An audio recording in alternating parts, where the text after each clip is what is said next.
Assalamualaikum warahmatullahi wabarakatuh. Perkenalkan, kami dari kelompok 5 ingin memaparkan materi tentang fabel. Sebelum kami memaparkan materi, izinkan saya untuk memperkenalkan kelompok saya terlebih dahulu. Yang pertama ada saya sendiri, Ajeng Burismawati, NIM 196151011. Yang kedua ada Aprilia Sari, NIM 196101116.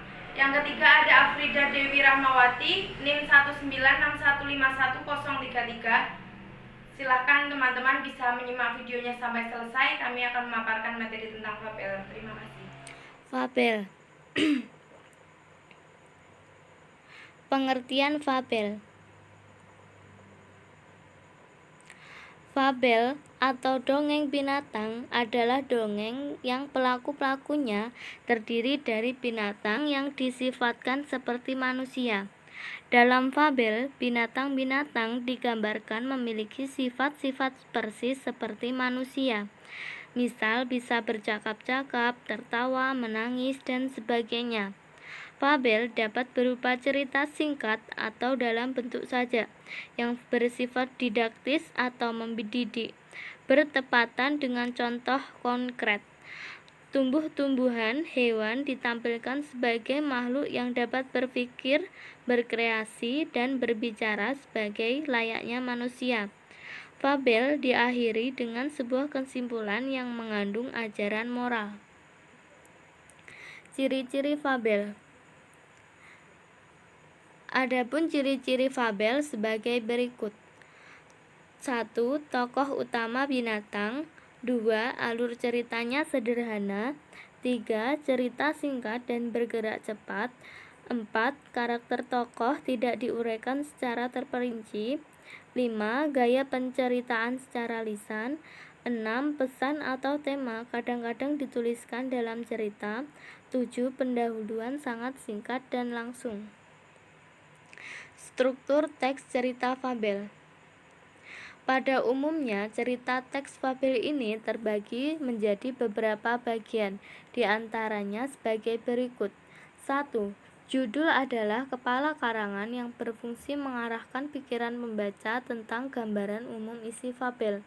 2. Orientasi adalah kalimat yang terdapat pada awal cerita, fungsinya untuk pengenalan waktu, tempat, dan karakter tokoh. 3.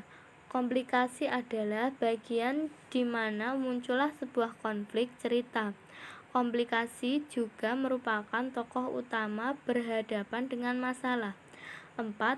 Klimaks adalah konflik mencapai puncaknya. 5. Resolusi adalah bagian penyelesaian masalah atau pemecah konflik pada cerita. 6. Koda. Koda adalah pesan moral dari pengarang. Jenis-jenis fabel. Dilihat dari waktu munculnya, fabel dapat dikategorikan ke dalam fabel klasik dan fabel modern. 1. Fabel klasik.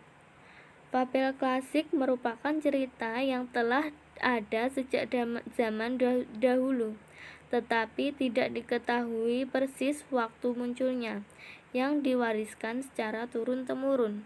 2. Fabel modern. Fabel modern merupakan cerita yang muncul dalam waktu relatif belum lama dan sengaja ditulis oleh pengarang sebagai ekspresi. Kaidah kebahasaan teks cerita fabel.